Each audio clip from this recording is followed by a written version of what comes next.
Hey guys, Adu from Denmark here. The last 2 weeks I've been showing you spoilers for Battle for Zendikar, the upcoming set we're going to have for Magic the Gathering. Today I wanted to share my deck ideas I have for Battle for Zendikar. You're more than welcome to leave me a comment down below and tell me what your ideas for Battle for Zendikar is. This deck is actually going to be 4 colors because of the converge mechanic, but I will get to that later. Battle for Zendikar is a set where exiling matters, and you can see this on a lot of cards with the new Ingest mechanic that lets you, when you deal combat damage to a player, you get to exile the top card of his or her library. What I want to do is making a deck with these new processors we have in Battle for Zendikar that supports this whole ingest mechanic, where when you cast these processors creatures, you get to put a card an opponent owns from exile into their graveyards, and then something happens. This idea seems like a really fun thing to build a deck around. It's just too bad that Battle for Zendikar don't really offer any good processor creatures. Not much of them anyway. We have way too many that's just when it enters battlefield something happens, and that something could be that you discard a card or return target creature or something, where it's just easier to build a normal deck where you do this instead of had to build up the exile zone to get from exile to graveyard. But let's take a look at those creatures that could be interesting to have in such kind of deck. Oblivion Sour is definitely the best one we have, especially because it when it enters the battlefield, it also exiles, so you have more things to do with the processor mechanic, which I think is really nice. But the Oblivion Sour is awesome in that way that you get to play lands from the opponent's exile zone, which is really awesome because it's not only the ones that are being exiled with Oblivion Sour, but in general. So if you have exiled a lot of the opponent's cards, you get these land cards back on your side if you have gotten some land cards in the opponent's graveyard from other sources, which I think is really fun. So that Oblivion Sour definitely seems like the best of these processor creatures. Wasteland Strangler is another one that could be fun to run in this kind of deck, where it gives a target creature -3/-3 until end of turn if you put something from exile into the owner's graveyard instead. And that seems really good again because it's also a creature, so it's a 3/2 for 3 mana that gives a target creature -3/-3. So you could kill off an opponent's creature to get a creature yourself. Ulamog's Nullifier lets you counter target spell. It also has flash and flying, which is really cool because you can flash this in and to counter a spell, and then you have a 3/2 flying for 4 mana. This card is a bit hard to evaluate since you could easily just run a normal counter spell for lesser mana, maybe for 3 mana or whatever. But since you get a creature, maybe this is actually okay. But it's a bit hard to evaluate. But I think this one together with the other two are definitely the most interesting in this set. Where the others, as I said before, would discard a card or return target creature or whatever, which is just a bit boring, I think. I just really wish that there were any processor creatures that would keep going instead of being only when it enters the battlefield.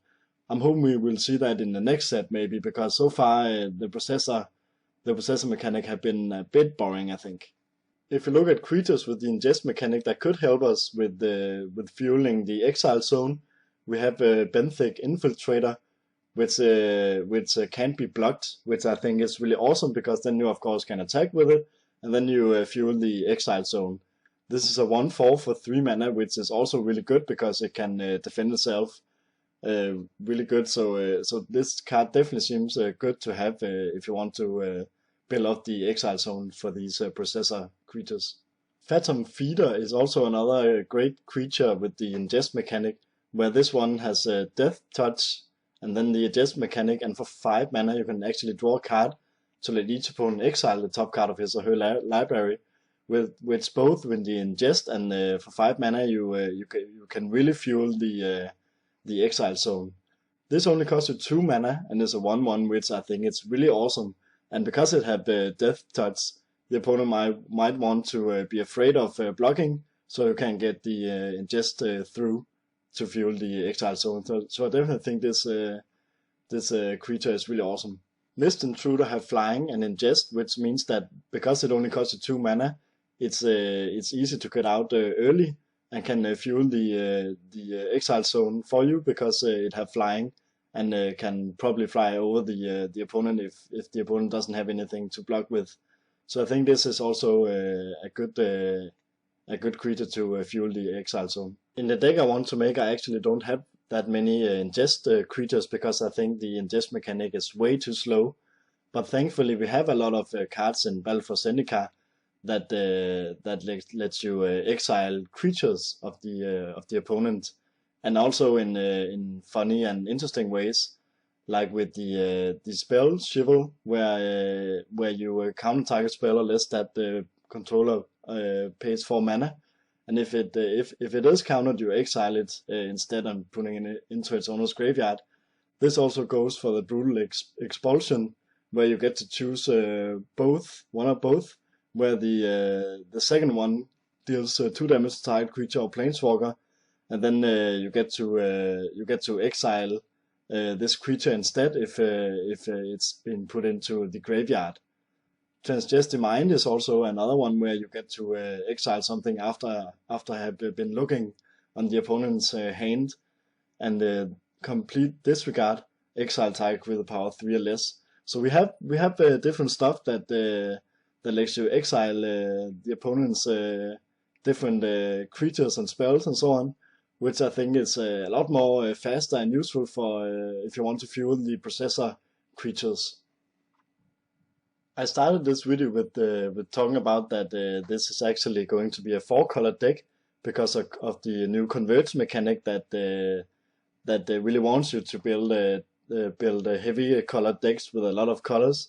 And the reason I wanted to include this is because green has actually a lot to offer.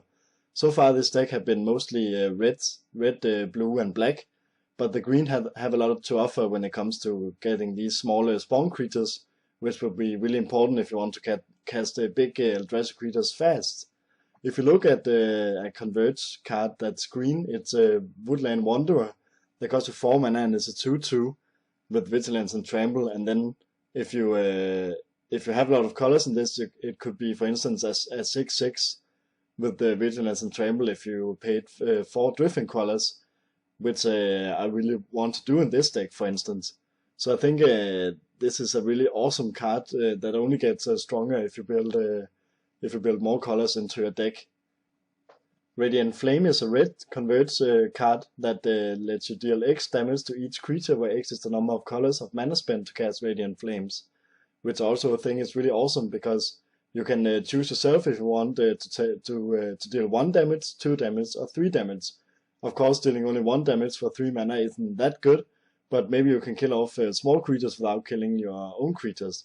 And again, if you want to kill bigger creatures, you can pay 3 different types of mana to deal 3 damage to everything on the battlefield, which I think is really awesome. So it's nice to have a card that you can use in different situations.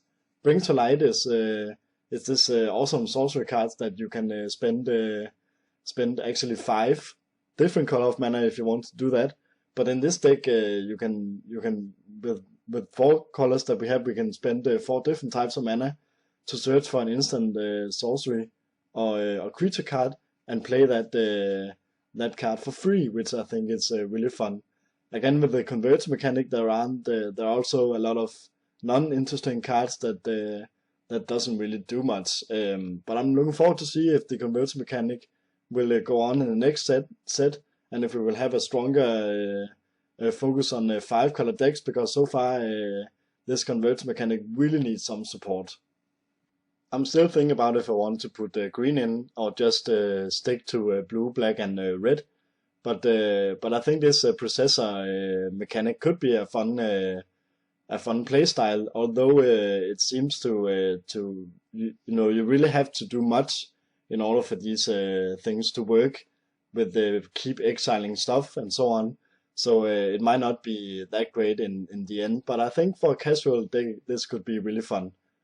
That was my deck ideas I had for Battle for Zendikar. You're more than welcome to leave me a comment with your ideas for Battle for Zendikar. and what you in general think of this set, if you like it or not. Until next time, have fun, guys.